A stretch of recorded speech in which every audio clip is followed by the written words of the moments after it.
اللہ، لوگوں سن لو، جو جوان جوانی میں توبہ کرے وہ اللہ کا حبیب ہے۔ اور ایک روایت میں آتا ہے 1000 بوڑھے کے توبہ کرنے سے اللہ کو ایک جوان کی توبہ زیادہ محبوب ہے۔ اور جب کوئی جوان جوانی میں توبہ کرتا ہے اللہ کا عرش بھی خوشی میں جھوم اٹھتا ہے۔ جوانی کی توبہ اللہ کو بہت زیادہ پسند ہے۔ وہ جوان جس کی جوانی اللہ کی عبادت میں گزری۔ جوانی مستی کا نام نہیں ہے، جوانی آوارگی کا نام نہیں ہے، خواہشات کی تکمیل کا نام جوانی نہیں ہے، موڑوں اور چوکوں پہ کھڑا ہونے کا نام جوانی نہیں ہے، مصلی پہ بیٹھ کے رب کے حضور آنسو بہانے کا نام جوانی۔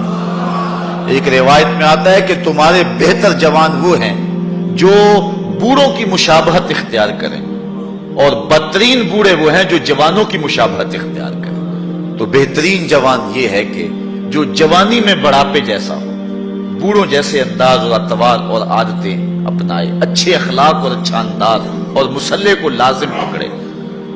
وشاب نشأ فی عبادت اللہ، وہ جوان جس کی جوانی اللہ کی عبادت میں گزری۔ شب و روز، میں نے کل بھی کہا تھا کہ بڑھاپے کے اندر نیک اعمال کرنا بہت بڑی بات ہے، بہت بڑی سعادت ہے کہ بڑھاپے کے اندر نیک اعمال کیے جائیں، لیکن عبادت کا جو لطف جوانی میں ہے وہ بڑھاپے میں نہیں ہے۔ اللہ اکبر۔ اللہ تعالیٰ جل شانہ جوان کی توبہ کو پسند کرتا ہے، وہ جوان جو اللہ کی عبادت میں، وشاب نشأ فی عبادت اللہ، وہ جوان جس کی جوانی اللہ کی عبادت میں گزری۔ اب عبادت کا مفہوم بہت وسیع ہے۔ ویسے بہترین عبادت نماز ہے، بہترین عبادت الصلاۃ، نماز ہے، اور حضور نے اس کو اپنی آنکھوں کی ٹھنڈک قرار دیا۔ لیکن صرف عبادت کا مفہوم نماز تک ہی نہیں ہے، عبادت کا مفہوم بہت وسعت والا ہے۔ ساری زندگی اللہ کی رضا میں گزار دینا، اللہ کی مرضی کے مطابق زندگی گزار دینا، یہ عبادت ہے۔ اللہ اکبر۔ بعض نے کہا کہ بس اس کی رضا میں اپنے آپ کو گم کر دینا عبادت ہے۔ غلام کو عبد کہتے ہیں نا، اور عبد وہ ہوتا ہے جو اپنے آقا کی مرضی میں اپنی مرضی کو گم کرتے ہیں۔ کوئی شخص کسی غلام کو خریدنے گیا نا منڈی میں، جب غلام بکتے تھے، فروخت ہوتے تھے، تو جا کے ایک غلام اس کو پسند آیا، تو اس نے جب اس کا سودا کیا تو غلام سے پوچھتا ہے تمہارا نام کیا ہے؟ تو غلام کہتا ہے میرا نام کوئی نہیں ہے، جو رکھیں گے وہی میرا نام ہوگا۔ جب غلام ہے تو پھر اس کی اپنی مرضی ختم ہوگی۔ تو ہم اللہ کے غلام ہیں، اللہ کے بندے ہیں، تو بندگی کا حق یہ ہے، اللہ اکبر، کہ ہم سر سے لے کر پاؤں تک اس کے ہو جائیں۔ تیرے ہندیاں سندیاں محبوبہ، میں کافر ہوواں جے میں ہوواں۔ اپنی ذات کو تو فنا کرنا ہے، اپنی ذات کو تو قربان کرنا ہے۔ وہ جوان جس کی جوانی کے حسین ایام، جس کی جوانی کے خوبصورت لمحے، جبکہ بانکپن تھا، جبکہ خواہشات کا ہجوم تھا، جبکہ تمنائیں اپنے عروج پہ تھیں، لیکن اس نے سب کچھ اپنے رب کے لیے قربان کر دیا۔ سحری کے وقت اٹھ کے مصلی بچھایا اور آنسو بہائے، اور اللہ کے حضور عبادت کرتے ہوئے اپنی رات کو بسر کیا۔ ایک روایت میں آتا ہے جو دن کا روزہ اور رات کی عبادت نہیں کرتا اس کو ایمان کی حلاوت ہی نصیب نہیں ہوتی۔ ایمان کی ایک حلاوت ہے، ایمان کی ایک مٹھاس ہے، ایمان کا ایک مزہ ہے، ایک سرور ہے۔ وہ کس کو نصیب ہوگا؟ جو دن روزے سے گزارے گا اور رات مصلی پہ گزارے گا، اپنی آنکھوں پر حیا کے پہرے بٹھائے گا، اپنی سوچوں کی پاکیزگی کا سامان کرے گا۔ ورنہ جوانی آئی اور گزر گئی، اور اپنا قیمتی وقت ہم نے برباد کر دیا۔ جس طرح ہر چیز کا بانکپن جوانی میں ہوتا ہے، عبادت کا جو سرور اور عبادت کی جو لذت جوانی میں نصیب ہوتی ہے وہ زندگی کے کسی اور ایام میں نصیب نہیں ہوتی۔ اس لیے حضور نے ارشاد فرمایا کہ وہ جوان وشاب نشأ فی عبادت اللہ، وہ جوان جس کی جوانی اللہ کی عبادت میں گزری، جب قیامت کے دن کوئی سایہ نہیں ہوگا، اللہ اس جوان کو اپنے عرش کا ٹھنڈا سایہ نصیب فرمائے۔ تیسرا شخص جو عرش الہی کا سایہ پائے گا، وَرَجُلٌ قَلْبُهُ مُعَلَّقٌ فِي الْمَسَاجِدِ، وہ آدمی جس کا دل مسجدوں کے ساتھ لٹکا ہوا ہے، مسجد کے ساتھ وابستہ ہے، ایک نماز پڑھتا ہے تو دوسری نماز کے انتظار میں بیٹھ جاتا ہے۔ حضرت عبداللہ ابن مسعود رضی اللہ تعالی عنہ رہتے ہی مسجد میں تھے، مسجد کی کچھ لوگ میخیں ہوتی ہیں، حضور فرمایا کچھ لوگ مسجدوں کی میخیں ہوتی ہیں، جب بھی دیکھو مسجد میں ملیں گے، ڈھونڈو تو مسجد میں ملیں گے، جب بھی فارغ ٹائم ملا جو فوراً مسجد میں آ گئے۔ فرمایا اگر وہ بیمار پڑ جائیں اور مسجد کی حاضری سے قاصر ہو جائیں تو اللہ کے کچھ فرشتے ہیں جو ان کا حال پوچھنے کے لیے ان کے گھروں میں جاتے ہیں، ان کی تیمارداری کے لیے جاتے ہیں۔ حکم ہے بازار میں دیر سے جاؤ اور جلدی واپس آ جاؤ، مسجد میں جلدی جاؤ اور دیر سے واپس آ جاؤ۔ المومن فی المسجد کالسمک فی الماء والمنافق فی المسجد کالطائر فی القفص۔ مومن مسجد میں اس طرح ہوتا ہے جس طرح پانی کے اندر مچھلی ہوتی ہے، اور منافق مسجد میں اس طرح ہوتا ہے جس طرح پنجرے کے اندر پرندہ پھنسا ہوا ہوتا ہے، کبھی مجبوراً آنا پڑ گیا تو جس طرح پھڑ پھڑا رہا ہے کہ بہت جلدی نکلنا ملے مجھے، اس طرح منافق کا جی مسجد میں نہیں لگتا۔ مسجد میں جلدی آؤ اور دیر سے واپس جاؤ، لیکن ہم نے اپنے طرز زندگی کو الٹ بنا لیا ہوا ہے۔ بازار میں آدھے گھنٹے کے لیے جائیں تو 5 گھنٹے لگ جاتے ہیں، مسجد میں جاتے ہیں ہم صرف آخری وقت میں اور کوشش کرتے ہیں کہ سب سے پہلے واپس آ جائیں۔ مجھے ویسے بڑی حیرت ہوتی ہے جب نماز ختم ہو یا جمعۃ المبارک یا کوئی اور ایسا، تو جو دروازے کے اوپر رش ہوتا ہے ہر بندے کی کوشش ہوتی ہے کہ میں جلدی نکل جاؤں، حالانکہ جتنی دیر تک مسجد میں بیٹھیں گے، جتنی دیر تک مسجد میں رکیں گے، اتنی برکتیں اترتی رہیں گی۔ بہترین لمحے وہی ہیں جو اللہ کے گھر میں گزر گئے۔ خیر الاماکن، بہترین جگہیں اللہ کے گھر ہیں۔ مسجد کی آبادی اور مسجد کی ستھرائی اور صفائی اور مسجد کی تعمیر و تزئین کے لیے جو لوگ وابستہ ہوتے ہیں بہت بابرکت لوگ ہیں۔ حضور نے فرمایا من بنا للہ مسجدا بن اللہ لہ بیتا فی الجنہ، جس نے اللہ کی مسجد بنائی اللہ اس کے لیے جنت میں گھر بنا دیتا ہے۔ کتنی بڑی سعادت ہے اس شخص کے لیے جو اللہ کے گھر کو تعمیر کرتا ہے۔ لیکن صرف تعمیر ہی کافی نہیں، اس کی آبادی رنگ و روغن اور رنگوں کے مختلف انداز کے فانوسوں سے نہیں ہے، مسجد کی آبادی نمازیوں سے ہے۔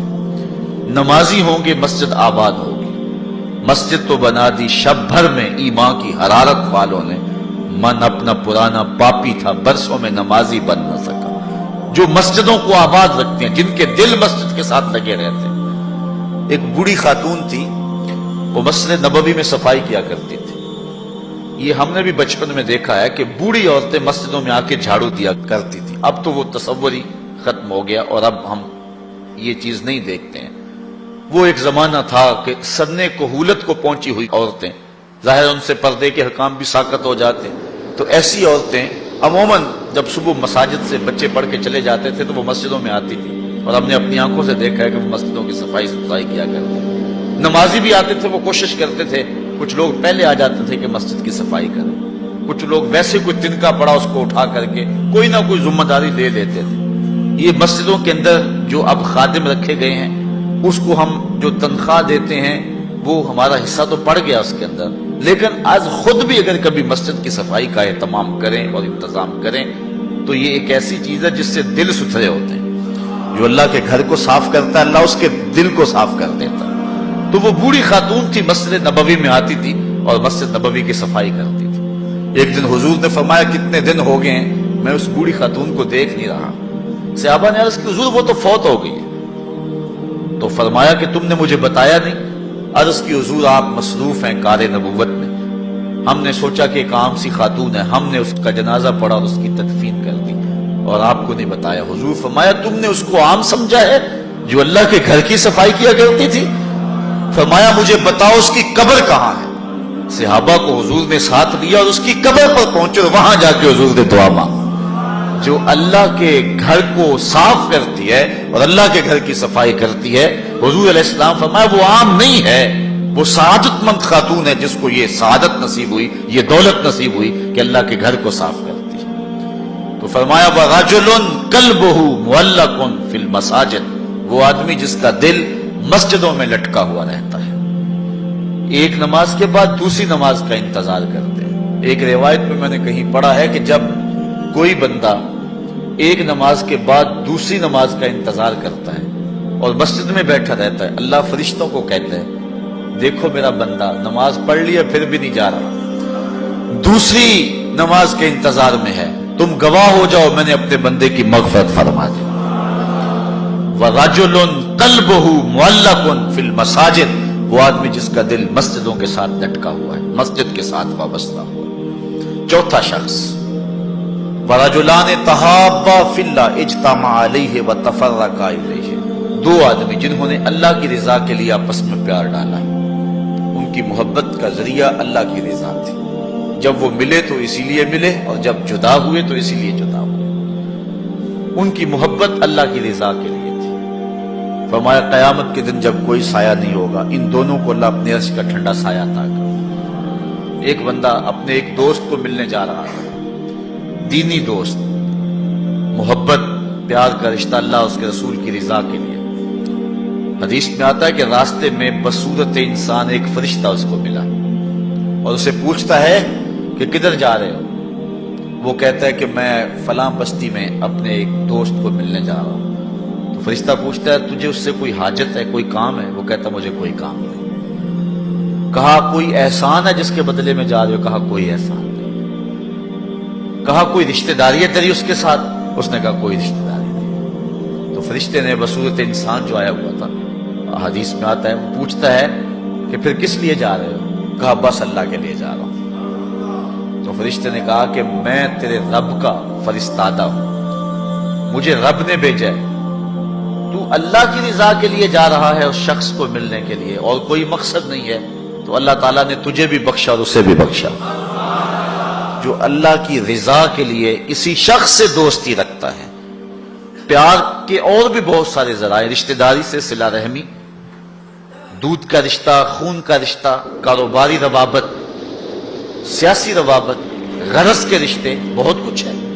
لیکن جب کسی سے ملاقات ہو، جب کسی سے تعلق قائم ہو، تو وہ اللہ کے لیے۔ الحب للہ والبغض للہ، میرے پیار کا سبب بھی اللہ اور میرے کسی سے دشمنی کا سبب بھی اللہ۔ جب اللہ کی رضا کے لیے دو شخص آپس میں پیار کرتے ہیں تو حضور علیہ السلام فرماتے ہیں وہ اتنے خوش نصیب لوگ ہیں کہ قیامت کے دن جب سورج 1.25 میل پہ ہوگا اور کوئی جو ہے وہ سایہ نہیں ہوگا، فرمایا حضور نے کہ اللہ ان کو اپنے عرش کا ٹھنڈا سایہ عطا فرمائے۔ اتنی بڑی سعادت ان کو نصیب ہوگی جن کی رضا کا معیار اور جن کی جو ہے وہ محبت اللہ اور اس کے رسول کے لیے ہے، اور معیار ان کا یہی ہے، الحب للہ والبغض للہ۔ پانچواں شخص جس کے بارے میں حضور نے فرمایا کہ وہ جنت کا سایہ پائے گا، وَرَجُلٌ دَعَتْهُ امْرَأَةٌ ذَاتُ مَنْصِبٍ وَجَمَالٍ فَقَالَ إِنِّي أَخَافُ اللَّهَ، ایک روایت میں ذات و حسب و جمال فقال انی اخاف اللہ، وہ شخص جس کو کسی عورت نے دعوت گناہ دی اور وہ عورت ذات و منصب و جمال، منصب اور جمال کی مالکہ تھی، صاحب اسب و نسب بھی تھی اور خوبصورت بھی تھی۔ اس نے عورت نے مرد کو لبھایا اور اپنے جال میں پھانسنا چاہا۔ اب جب قدموں میں حسن خود بچ رہا، پھر اپنے جذبات پہ قابو کون رکھے؟ لیکن اس جوان نے، اس شخص نے اس کی اس بات کے جواب میں کہا انی اخاف اللہ، تیری بات تو مان لیتا لیکن کیا کروں، رب سے ڈر لگتا ہے، اللہ کا خوف مجھے آتا ہے۔ حضور فرمایا وہ شخص جس نے یہ کہہ کے قدموں میں بچتے ہوئے حسن کی اس پیشکش کو مسترد کر دیا، کل قیامت کے دن جب کوئی سایہ نہیں ہوگا، اللہ اسے اپنے عرش کا ٹھنڈا سایہ عطا فرمائے۔ جس طرح ایمان کی ایک حلاوت ہے، اعمال کی بھی ایک حلاوت ہے، ایک مزہ، ایک مٹھاس ہے، لطف ہے، نیکی کی ایک حلاوت ہے، ایک سرور ہے نیکی کا جو ایک مومن پاتا ہے۔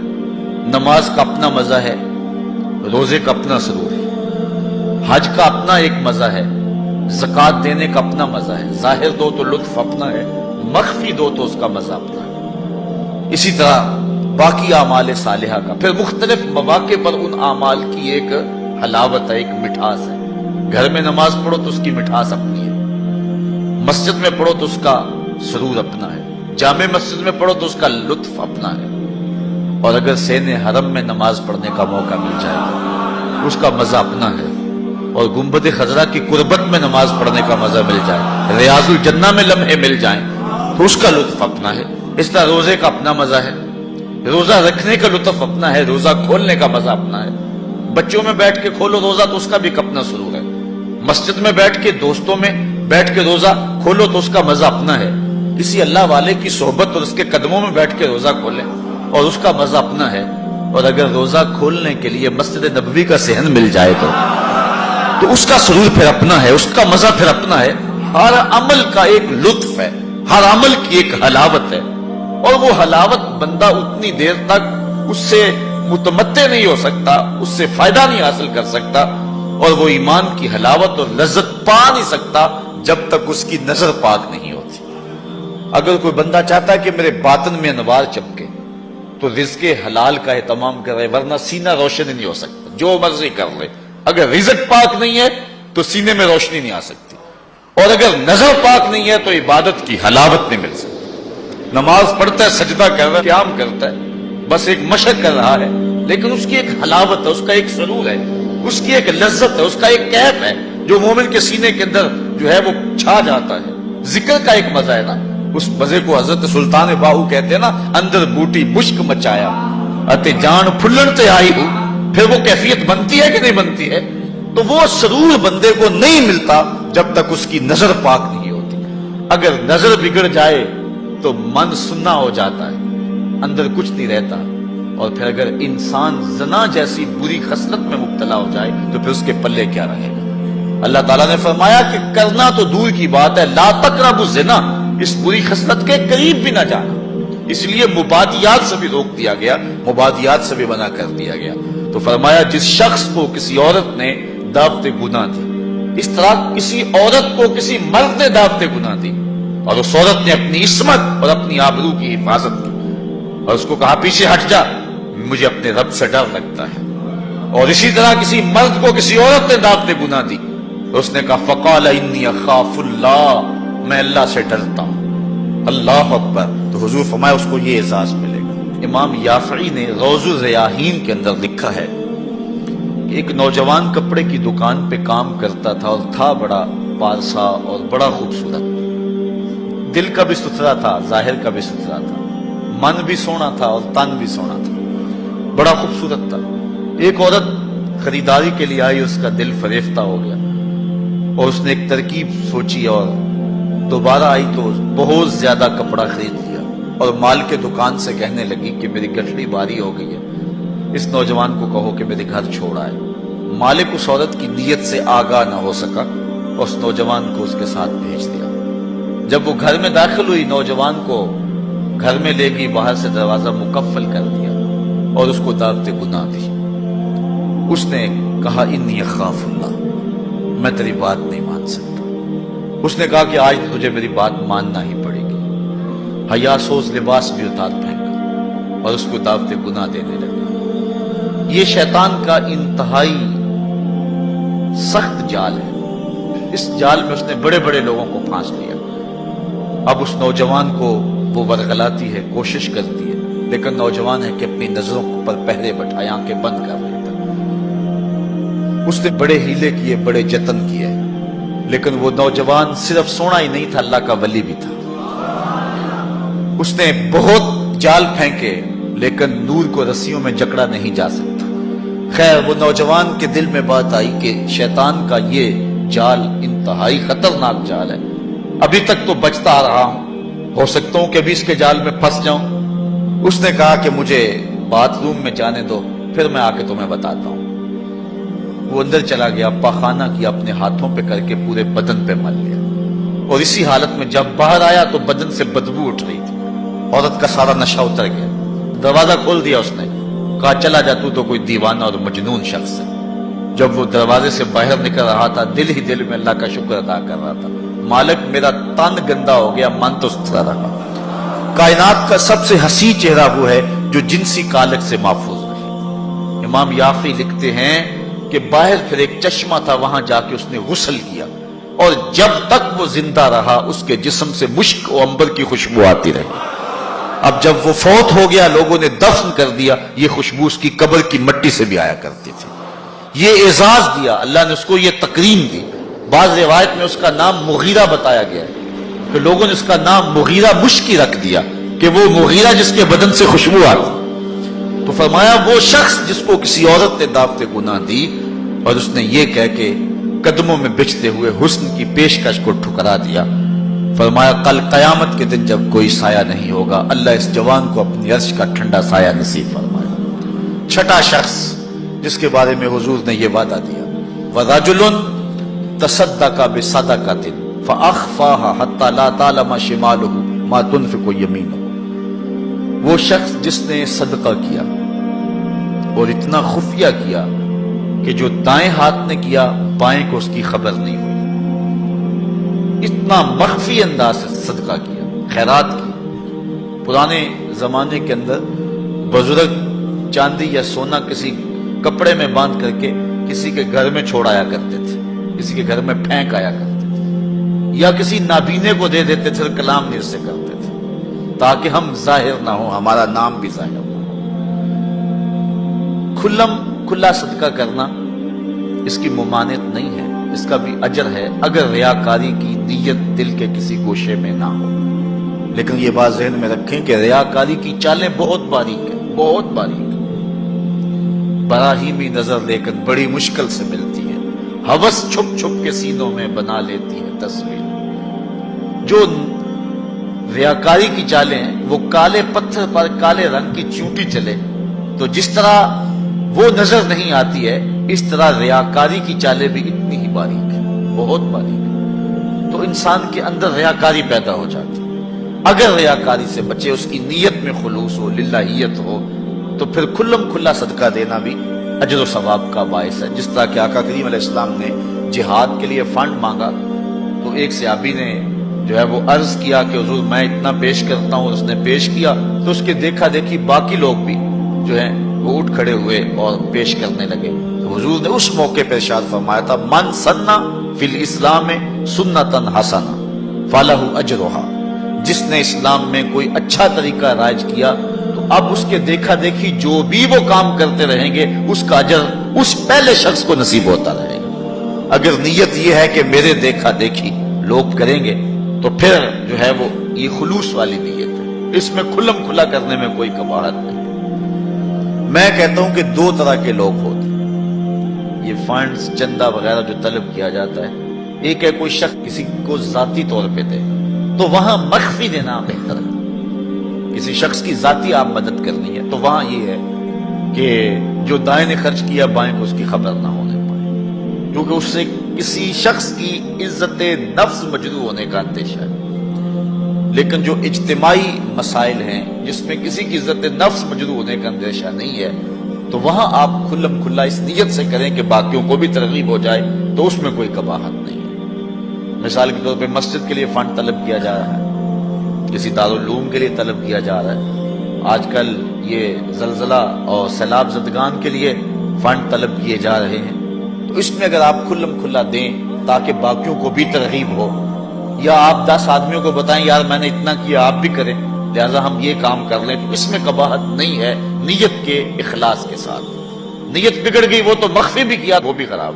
تو بات یہ ہے کہ صدقہ ظاہر کیا جائے یا صدقہ مخفی کیا جائے دونوں بابرکت ہیں، لیکن ان میں افضل یہ ہے کہ انسان مخفی کرے. اور حضور فرماتے ہیں وَرَجُلٌ تَصَدَّقَ بِصَدَقَةٍ فَأَخْفَاهَا کہ وہ شخص جس نے صدقہ کیا اور صدقہ اتنا مخفی کیا حتیٰ لا تعلم شمالہ ما تنفق یمینہ، جو دائیں نے کیا بائیں کو اس کا پتہ نہ چلا. دائیں ہاتھ کے صدقے کا بائیں ہاتھ کو پتہ نہ چلا، اس کو خبر نہ ہوئی. کتنا بڑا اعزاز حضور نے شخص کے لیے مقرر فرمایا کہ کل قیامت کے دن جب کوئی سایہ نہیں ہوگا اس صدقہ کرنے والے کو اللہ عرش کا ٹھنڈا سایہ دے گا. اللہ کی راہ میں خیرات کرتے رہنا چاہیے، اور صدقہ دینے سے مال گھٹتا نہیں ہے، مال بڑھتا ہے. میں اس کی ایک مثال دیا کرتا ہوں کہ پرانے زمانے کے اندر کنویں ہوتے تھے، اب تو ٹیوب ویل آ گئے، ہینڈ پمپ آ گئے اور بہت کچھ آ گیا زمین سے پانی نکلوانے کے لیے. لیکن اس وقت کنویں میں ڈول ڈال کر کے جو ہے وہ پانی نکالا کرتے تھے. جب جدید آلات آ گئے تو کنویں کی ضرورت ختم ہو گئی اور لوگوں نے یہاں سے پانی لینا شروع کر دیا، چونکہ وہاں پانی حاصل کرنے کے لیے دقت زیادہ برداشت کرنا پڑتی ہے. اب وہ کنویں کہیں کہیں آپ کو مل جائیں گے، مختلف دیہاتوں میں بستیوں میں آپ جائیں تو پرانے کنویں جو ہے وہ کہیں کہیں موجود ہیں، لیکن ان میں جھانک کر کے دیکھیں کہ ان کا پانی بہت نیچے چلا گیا اور بہت کم پڑ گیا ہوا. ان کنووں کو کسی نے بند نہیں کیا، لیکن اب پانی کہاں غائب ہو گیا؟ اصل بات یہ ہے کہ جب کنویں اپنا فیض باہر دیتے تھے اللہ نیچے سے پانی بھی انہیں دیتا تھا، جب ان کنووں نے پانی دینا چھوڑ دیا نیچے سے جو سوتے پھوٹتے تھے وہ بھی خشک ہو گئے۔ جو راہ خدا میں خرچ کرتا رہتا ہے اللہ اس کو عطا فرماتا رہتا ہے۔ شیطان کہتا ہے کہ خرچ کرو گے تو کم ہو جائے گا، لیکن رب کہتا ہے خرچ کرو گے میں وعدہ دیتا ہوں کہ بڑھ جائے گا۔ اب اللہ پر اگر کسی شخص کا پختہ یقین ہے، پختہ یقین، تو پھر جو ہے وہ اس کو خرچ کرتے ہوئے یہ احساس کبھی نہیں ہوگا کہ اس سے میرا مال کم ہو رہا ہے، صدقے سے میرا مال کم ہو رہا ہے، ایسا ہو نہیں سکتا اگر پختہ یقین ہے۔ حضرت رابعہ بصریہ سلام اللہ علیہا بہت سخیہ تھیں، اور آپ کے ڈیرے پہ خانقاہ پہ لوگوں کا آنا جانا رہتا تھا، ان کو کھانا بھی کھلاتے تھے، اور درویشوں فقیروں کا مزاج ہی ہے کہ لوگ آئیں اور کھاتے جائیں۔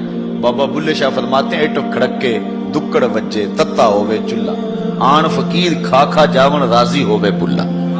حضرت غوث اعظم سیدنا شیخ عبد القادر جیلانی علیہ رحمہ فرماتے ہیں آدھی فقیری جو ہے وہ خدمت خلق ہے، بھوکوں کو کھانا کھلانا اور ننگوں کو لباس پہنانا، آدھا فقر یہ ہے، آدھی فقیری یہ ہے۔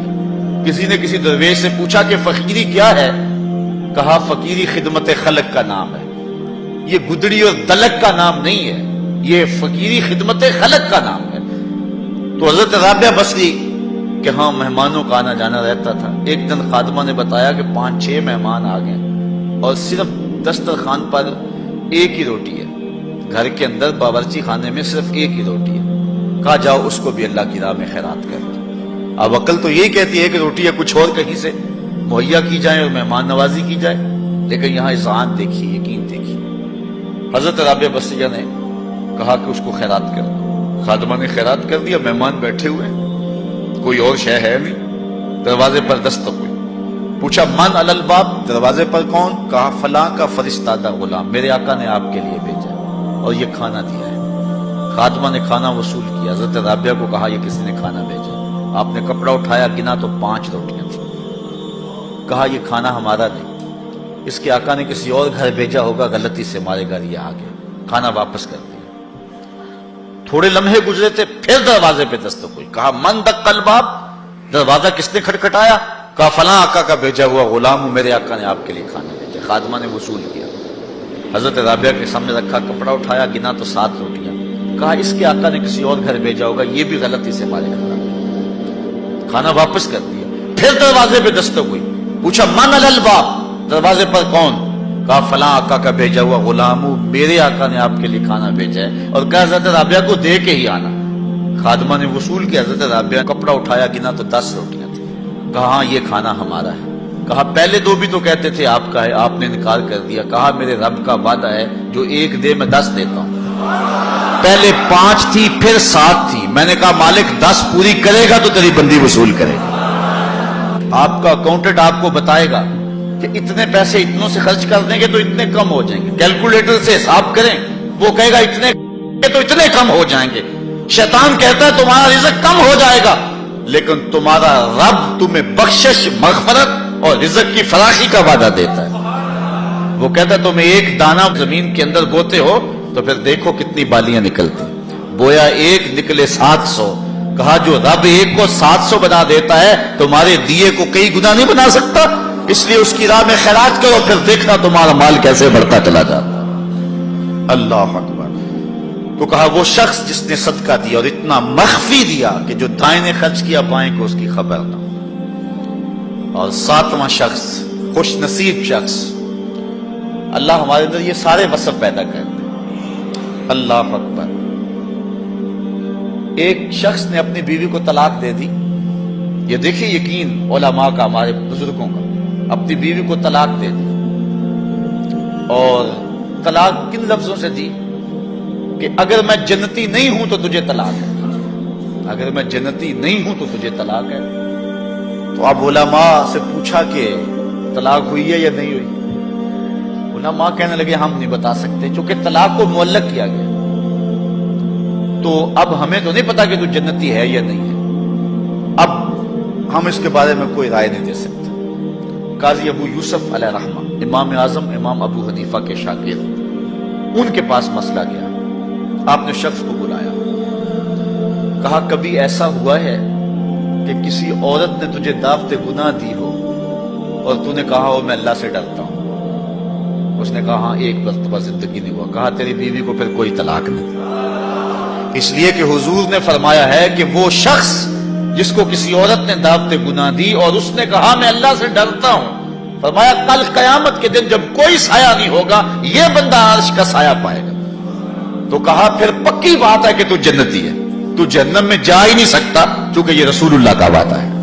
اللہ اکبر. تو اتنا یقین تھا ان باتوں پہ ہمارے بزرگوں کو, اس لیے کہا یہ حضور کی حدیث ہے, اگر یہ بات ہے تو کوئی طلاق نہیں ہوئی. قاضی ابو یوسف نے فتویٰ دیا. تو یہ دعا کریں کہ اللہ تعالیٰ یہ 7 اشخاص کے جو اوصاف ہیں جن کے بارے میں وعدہ جنت ہے, اللہ تعالیٰ ہم سب کو نصیب فرمائے. نظر کی حفاظت کی توفیق دے, خیالوں کو پاکیزگی دے. میں ایک شخص کو جانتا ہوں جس کو دعوت گناہ دی گئی لیکن اس نے اپنی آبرو کی حفاظت کی. رات کو سویا تو حضرت میاں میر علیہ الرحمہ خواب میں ملے. اللہ اکبر. اور آپ نے فرمایا تجھے مبارک ہو, تو نے سنت یوسفی ادا کی ہے. کیسا حسن تھا, کیسا جمال تھا جناب یوسف کا.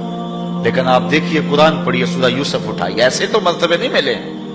کیسے کمال ہیں ان لوگوں کے, اپنی آرزوؤں پر کیسے پہرے بٹھائے ہیں اور کس طرح اپنی خواہشات کے آگے بند باندھے ان لوگوں نے. جب 7 دروازے مکفل کر دیے اور حضرت یوسف علیہ السلام کو زلیخا کہتی ہے تلک, اب تو آ جاؤ نا, اب تو کوئی نہیں دیکھ رہا, اور موٹا کپڑا ڈال دیا اس بت کے اوپر جو وہاں اس نے اپنے کمرے میں رکھا ہوا تھا. حضرت یوسف علیہ السلام بولے کالا معاذ اللہ, تو موٹا کپڑا ڈال کے اپنے خدا سے چھپ گئی ہے, میرا خدا تو 7ویں کوٹڑی میں بھی دیکھ رہا. اور پھر اتنی روشنی برسی, اتنے اجالے برسے, گناہ کیا گناہ کا تصور بھی محال ہو.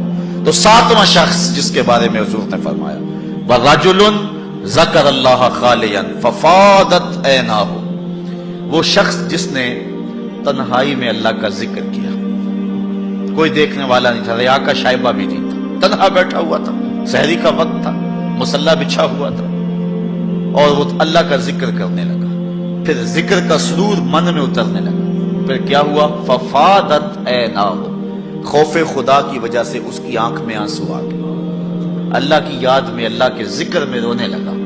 حضور فرمایا کل قیامت کے دن جب کوئی سایہ نہیں ہوگا, اس ذاکر کو اللہ اپنے عرش کا ٹھنڈا سایہ نصیب فرمائے. اٹھتے بیٹھتے چلتے پھرتے تنہائی میں, خلوت میں, جلوت میں اللہ کے ذکر سے اپنا تعلق جوڑیے. اللہ کا ذکر دلوں کے لیے جلا کا باعث ہے. لکل شیء سقالہ وسقالۃ القلوب ذکر اللہ. حضور فرمایا ہر شے کا زنگ دور کرنے کے لیے کچھ نہ کچھ بنایا گیا ہے, دلوں کا زنگ اللہ کی یاد سے دور.